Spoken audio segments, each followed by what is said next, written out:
Anak, huwag ka nang magtampo. Alam mo naman ang trabaho ko, di ba? Pasensya ka na kung ngayon lang ko nagkaroon ng panahon sa'yo. Busy talaga sa trabaho eh. Pasensya ka na, anak.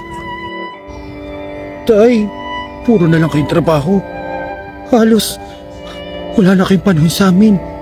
Kahit Sabado, nandiyan kayo sa eskwelahan, nagtuturo.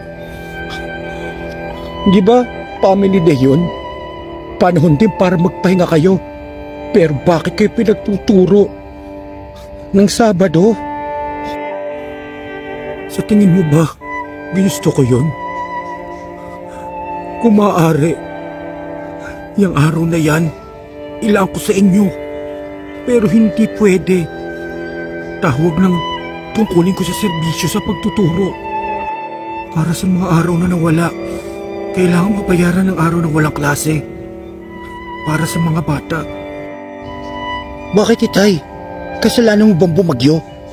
Kasalanan mo bang magkaroon ng habagat? Unawain mo naman ako, anak. Kung may choice ako, hindi ko gagawin pumasok ng Sabado. Nang nakakataas, susundin namin. Ginagawa ko rin to para sa iyo. Nagpapakahirap ako sa trabaho para sa iyo. Para sa inyo. Kaya unawain mo ko, anak. Pakiusap. May pamilya ka, tay.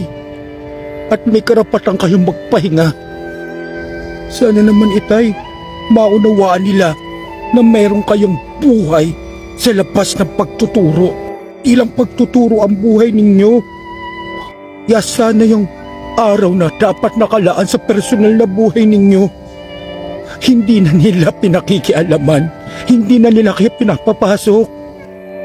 Halos araw-araw nga, pagkatapos ng trabaho ninyo, dala-dala niyo ang trabaho niyo sa bahay.